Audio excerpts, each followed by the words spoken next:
crianças, tudo bem? Sejam bem-vindos ao Meados Históricos, o canal que apresenta a história em pequenos e deliciosos sachês. Eu sou Nicolás e nós estamos falando da República Liberal Populista. Nós chegamos agora em um dos presidentes mais emblemáticos da República Liberal Populista, chamado Juscelino Kubitschek. Bora lá ver? Como você viu no vídeo anterior, e se você não viu, eu recomendo fortemente que você veja, Juscelino Kubitschek já chega ao poder altamente questionado. A eleição com apenas 36% dos votos fez com que os setores de oposição fizessem uma arruaça, inclusive tentando impedir de tomar posse. E aí nós temos aquela transição presidencial toda louca que houve entre Café Filho e Juscelino.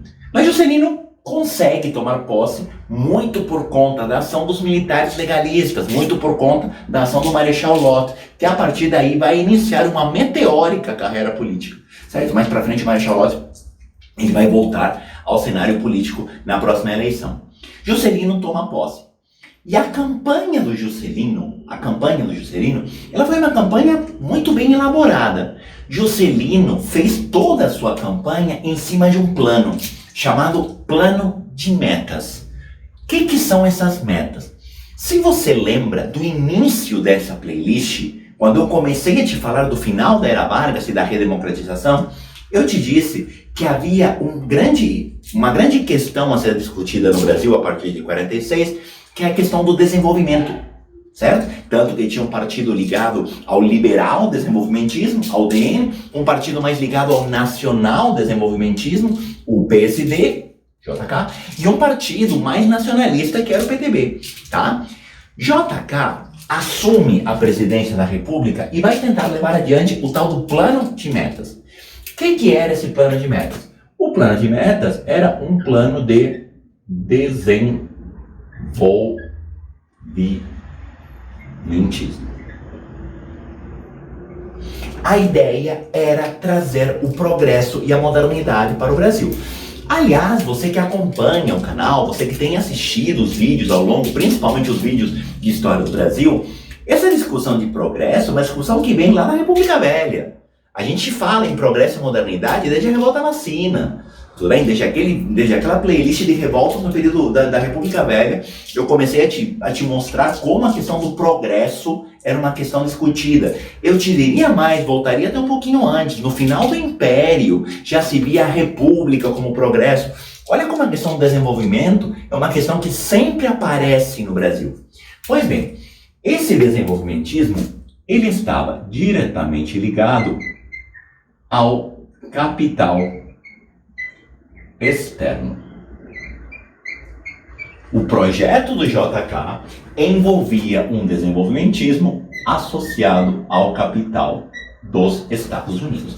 E eu quero deixar bem claro aqui que eu não estou fazendo nenhum tipo de julgamento, certo? Estou te contando. JK tem um projeto de desenvolvimento baseado no capital externo, baseado no empréstimo, baseado no investimento e baseado nas multinacionais, tá?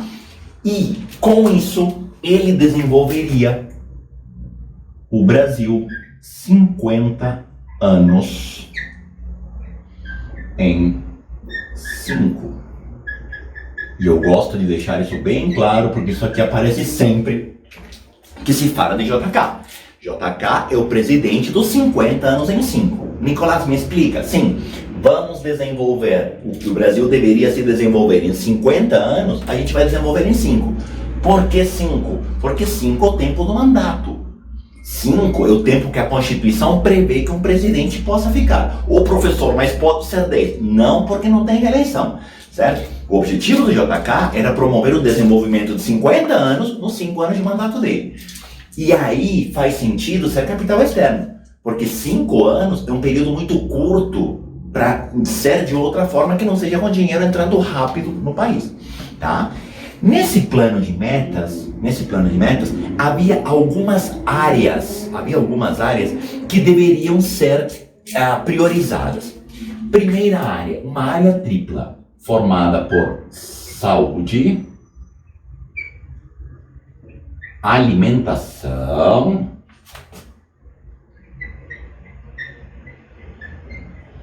e educação.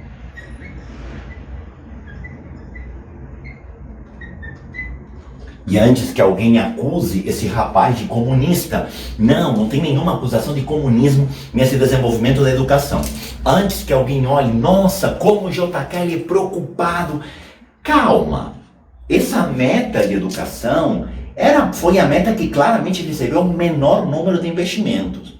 Esse bloco, saúde, alimentação e educação, não foi aquele prioritário, não foi aquele que mais recebeu investimentos por parte do governo. É lógico, em terra de saci, todo chutinho voadora. Se nunca ninguém investiu em educação, isso aqui foi considerado algo extremamente visionário para a época. Mas não foi assim, investimento, recebeu os trocados. Houve um primeiro projeto de desenvolvimento da educação brasileira. Certo? Mas as metas principais eram as metas de transporte, indústria, energia e construção civil.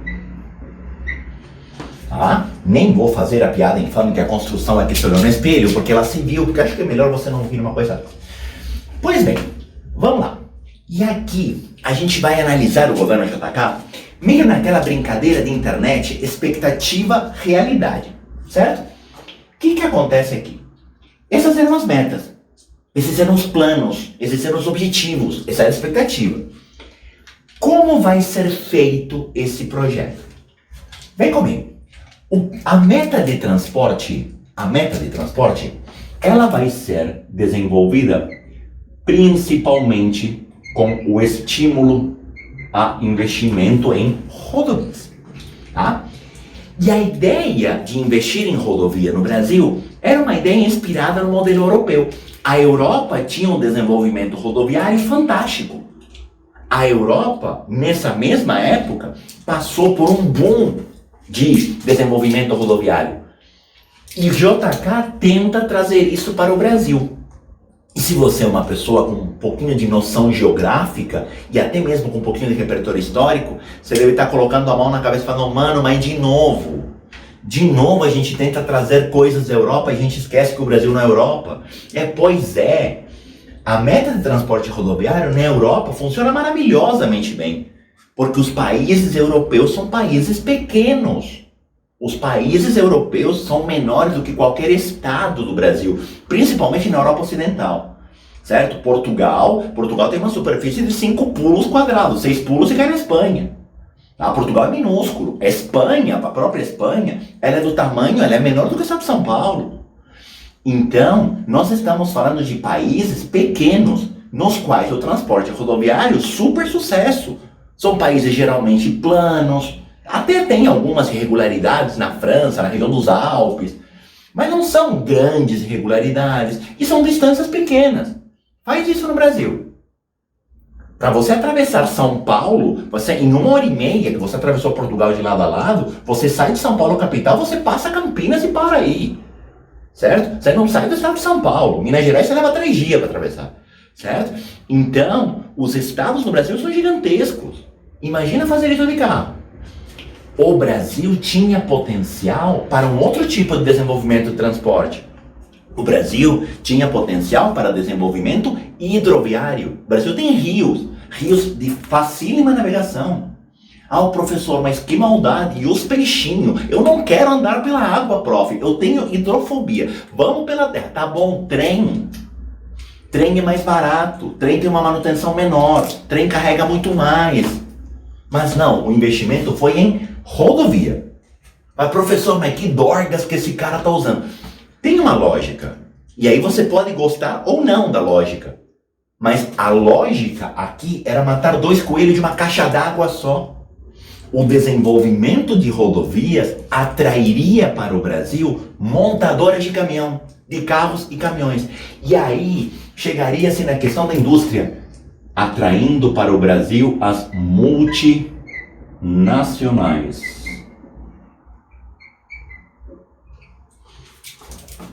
E aqui era para matar 2 coelhos de uma caixa d'água só. Ao desenvolver a rodovia, abriria-se espaço para a vinda de multinacionais ligadas ao setor automobilístico, carros e principalmente caminhões. Cuidado com a multinacional. A pior coisa que você pode fazer com a multinacional é você ficar brincando de anjinho e diabinho. É você achar que a multinacional é a solução para a economia do país, ou você achar que a multinacional é o satanás vestido de indústria. Porque nenhuma das duas coisas são verdade, certo? A multinacional, ela tem um lado extremamente positivo para o país. A multinacional, ela vai gerar empregos. E a partir do momento que se gera empregos, a economia ao redor dessa empresa começa a girar positivamente. Começa a ter o consumo, e o consumo gera mais consumo, que gera mais produção. Então, a multinacional, a curto prazo, ela tem um efeito positivo, principalmente na região na qual essa empresa é estabelecida. Tá? Só que a multinacional, ela tem um lado que sim precisa ser, no mínimo, analisado, que é o lugar para onde vão parar os recursos. A multinacional, ela envia ao seu país de origem a maior parte do lucro. Então, o lucro da multinacional não fica aqui, porque a multinacional vai devolvê-lo para o seu país de origem. É por isso que lá atrás, Getúlio Vargas tinha tentado limitar com a lei de lucros extraordinários. Tá? E por isso que aquilo foi bombardeado no Congresso pelos setores conservadores, porque isso distancia, isso afasta a multinacional. Agora, JK traz um projeto de desenvolvimento de indústrias multinacionais, de empresas multinacionais aqui no país, certo? A questão de energia, JK vai tirar do papel aquele projeto do Getúlio da Eletrobras, que aliás existe até hoje. Mas nossa, é legal, finalmente, agora vai. Tá bom, de fato, legal, sucesso. Olha o projeto nacional desenvolvimentista. Até aqui, capital externo, isso aqui é nossa. Sim, ou era, né? E a questão da construção civil? Essa é importantíssima. A questão da construção civil está associada, eu derrubei a tampinha, mas eu estou aqui, está associada à construção de Brasília. E aqui nós precisamos conversar, porque 2020 não é apenas o ano do corona. 2020 é o ano do aniversário redondo da construção de Brasília. Brasília foi inaugurada em 1960. 21 de abril de 1960 é inaugurada a cidade de Brasília, comemorando o aniversário de Tiradentes, inclusive. Certo? E a cidade de Brasília, ela foi construída através de um projeto altamente ambicioso.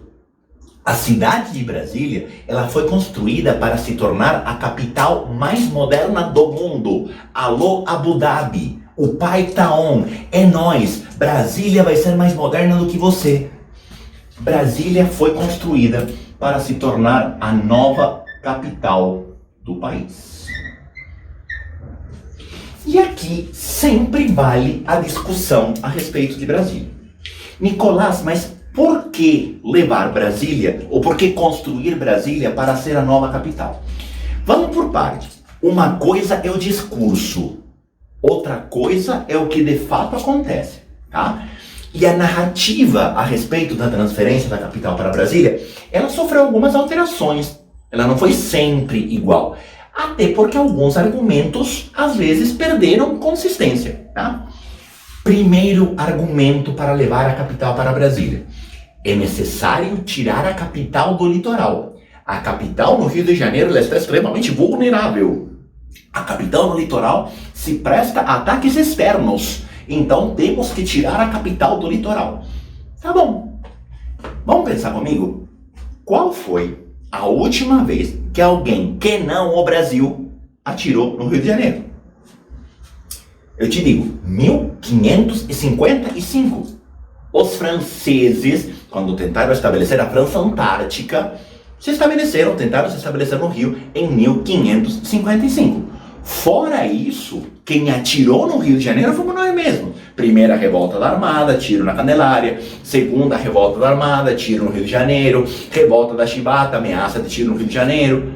Aquele momento, festa do Caqui na República Velha, tudo tiro na Candelária. Aquilo era fogo amigo.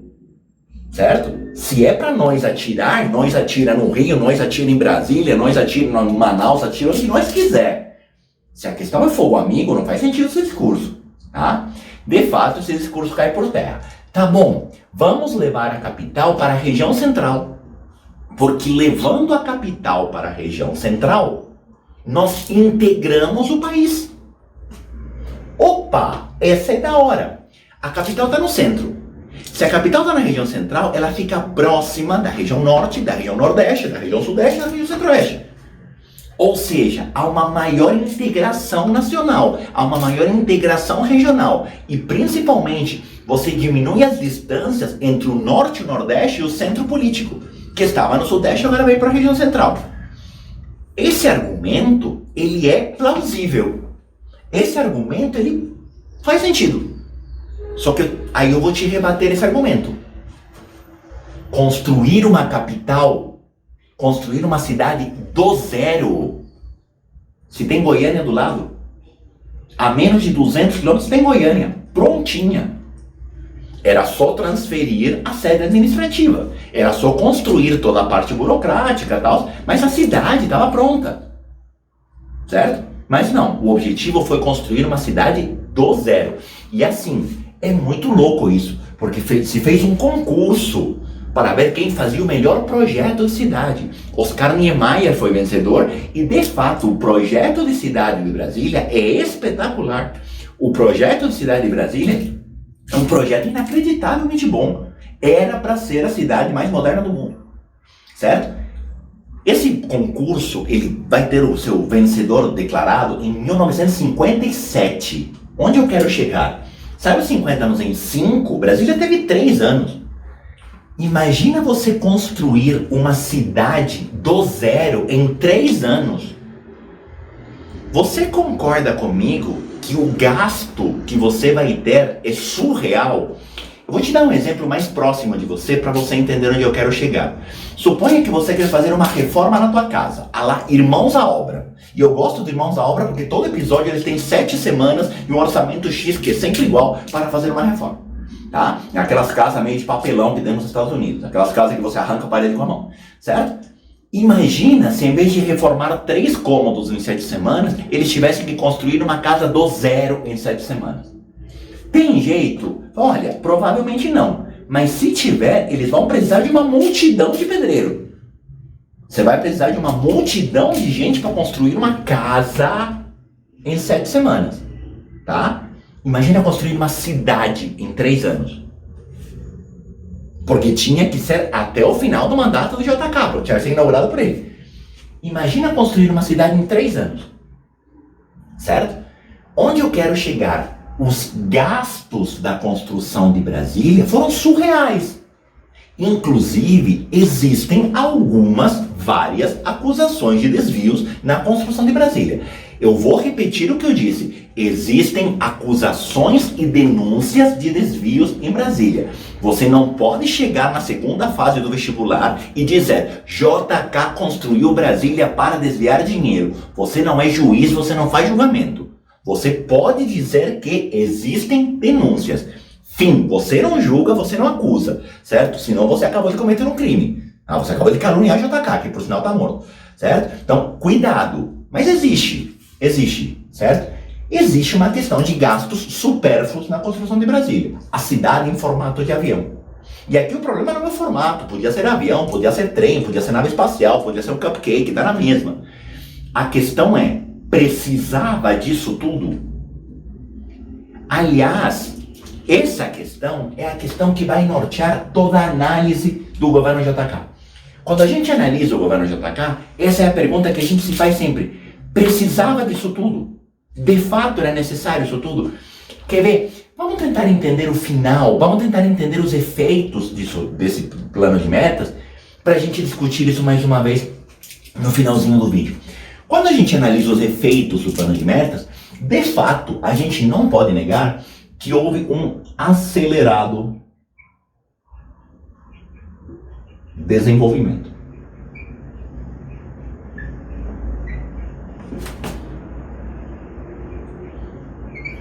Houve sim um acelerado desenvolvimento. Cuidado para não esculachar, JK. Eu sei que até agora eu te levei a ficar com raiva, ranço mortal. Houve, de fato, um aceleradíssimo desenvolvimento no governo JK. Como nunca antes tinha tido no Brasil. tá? Inclusive, o governo JK, ele é essencial para você entender o processo de urbanização.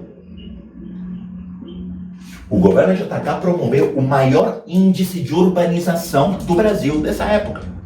Aliás, da história. Sim, e é uma coisa que vira e mexe aparece nos vestibulares. Tabelas ou gráficos falando dos índices de urbanização. O processo que se inicia com Getúlio vai ter um boom aqui.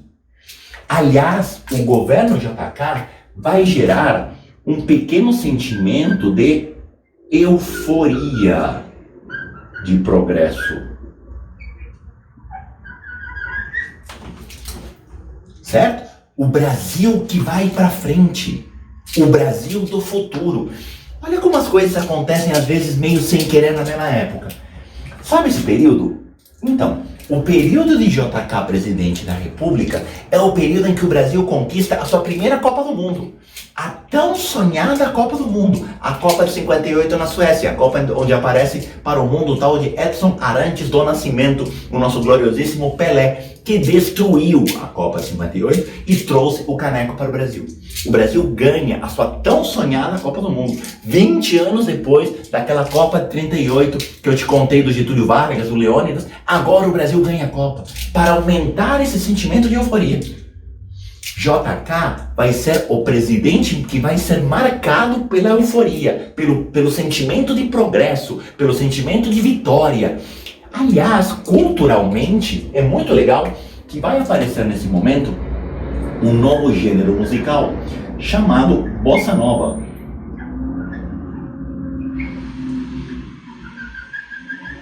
E JK, ele é conhecido como o presidente Bossa Nova. Vamos analisar um pouquinho isso aqui? Olha isso aqui.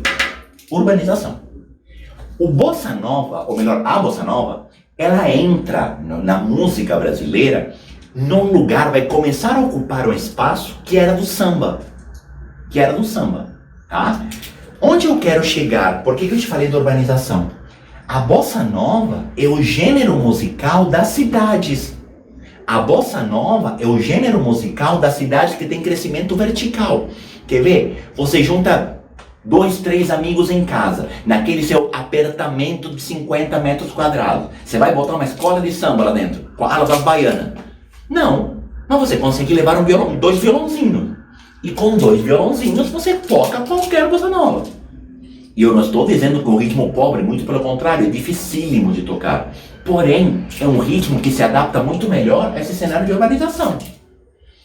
E se a gente parar para pensar, as letras da geração Bossa Nova, as letras da Bossa Nova dessa época, são letras tão bonitas quanto vazias. Eu não estou aqui para acusar João Gilberto de falar asneiras, mas vamos analisar a Garota de Ipanema assim rapidinho. Olha que coisa mais linda, mais cheia de graça, é essa menina que vem e que passa no doce balanço, balanço do mar. Moça do corpo dourado, do sol de Ipanema, lá, lá, lá, lá, lá, lá, lá, lá. Eu te disse alguma coisa de útil? O que é essa música? Eram músicos que estavam sentados num boteco de frente para a praia e viam a garota passar. Falaram, nossa, olha que coisa mais linda, olha que coisa mais cheia de graça. Essa menina que vem e que passa no doce balanço, balanço do mar. Eu não te falei nada de útil. E eu quero começar a colocar aqui a Bossa Nova para lá na frente te falar das músicas de protesto. Olha como a Bossa Nova é quase o parnasianismo versão feijoada. Parnasianismo, arte pela arte da literatura. E eu não estou falando mal do João Gilberto. É uma geração que pode fazer isso porque o Brasil é o país próspero, porque o Brasil é o país que se desenvolve, porque o Brasil é o país do desenvolvimento, o Brasil é o país do progresso. Então eu posso fazer letras idiotas. Uma vez eu comentei isso numa sala de aula, eu quase fui massacrado. Eu disse, Garota de Ipanema é o Ai Se Eu Te Pego dos anos 50. Com a diferença que a Garota de Ipanema tem nível, certo? E eu não estou comparando aqui o Teló com o Jorge Gilberto. Aliás, o Jorge Gilberto está se revirando no túmulo de ouvir uma tamanha de uma abobrinha dessa. Mas, olha a letra, certo? Não tem nenhuma profundidade muito maior do que essa. Claro que aqui tem respeito, ó, se eu te pego não, aí nem vou entrar nessa discussão. Mas o conteúdo é zero nas duas, certo? Essa geração. Só que essa geração Bossa Nova, essa geração da euforia, essa geração do progresso tem um custo. Como a gente analisou, e eu gosto de fazer essa aula desse jeito porque eu te levei para um lado e agora eu te trouxe para o outro. Primeiro eu fiz JK super vilão, e agora eu te mostrei ele como sendo o herói do Brasil, e ele é apresentado das duas formas. Só que esse projeto de desenvolvimento, essa euforia, ela tem um custo. Qual é o custo? Um violento endividamento.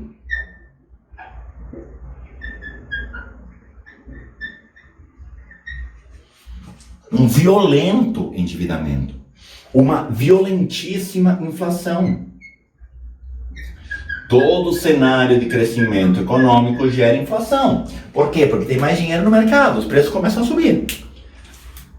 Sim? E aqui vem o lado B do JK. Do próprio 50 anos em 5.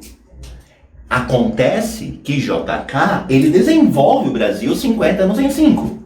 Mas JK gasta o dinheiro de 50 anos em 5 também. JK vai deixar para o próximo presidente da República um caminhão de abacaxi para descascar. Porque acabou o dinheiro. Certo? E o próximo vai ter que governar basicamente para pagar as dívidas deixadas para o JK. E são dívidas do setor de desenvolvimento que não envolveram programas sociais. Corte de gastos sociais. Ou seja, o governo JK é um governo economicamente muito próspero a curto prazo, socialmente bastante ineficiente e a longo prazo extremamente perigoso.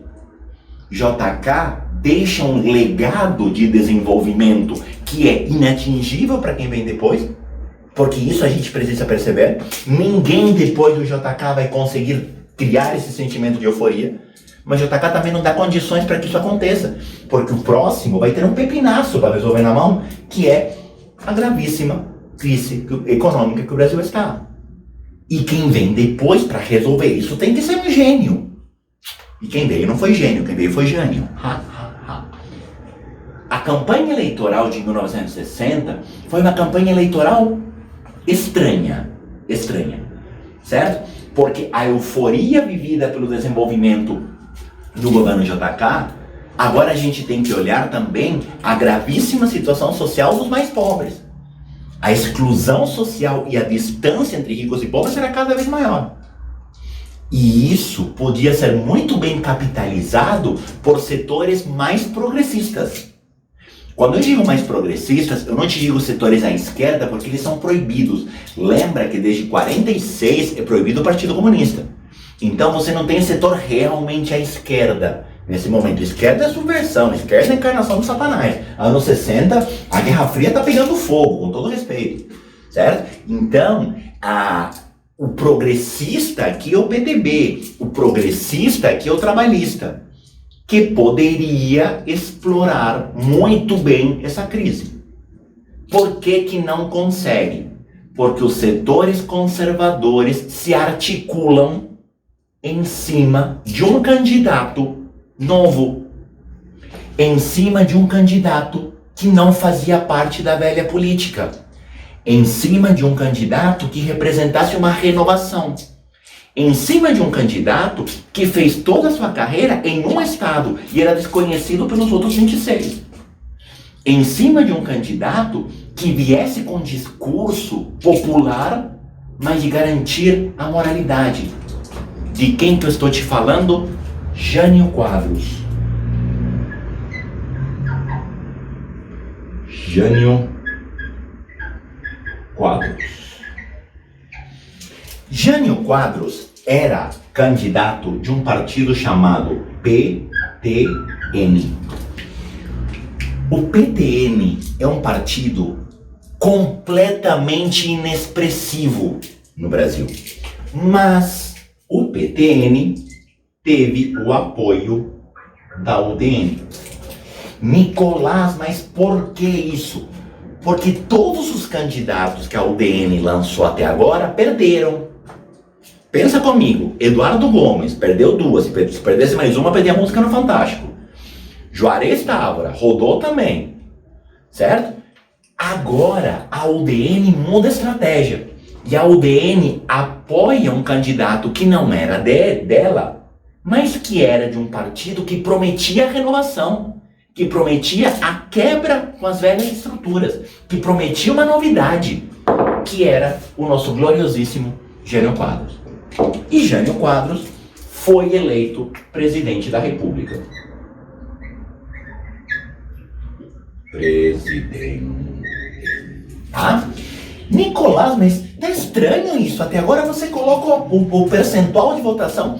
Ganhou com 40 e qualquer coisa por cento dos votos. Dessa vez a UDN não reclamou de ilegalidade, mas ganhou. Tá? Mas eu preciso fazer uma ressalva aqui, porque eu deixei uma linha embaixo. As eleições para presidente da República eram duas eleições, lembra? Tinha uma eleição para presidente e tinha uma eleição para vice. E até agora eu não fiz essa distinção, porque até agora não deu problema. Ou quando deu, como foi no caso do Getúlio e do Café Filho, deu pero não muito. Não deu grandes problemas. Tá?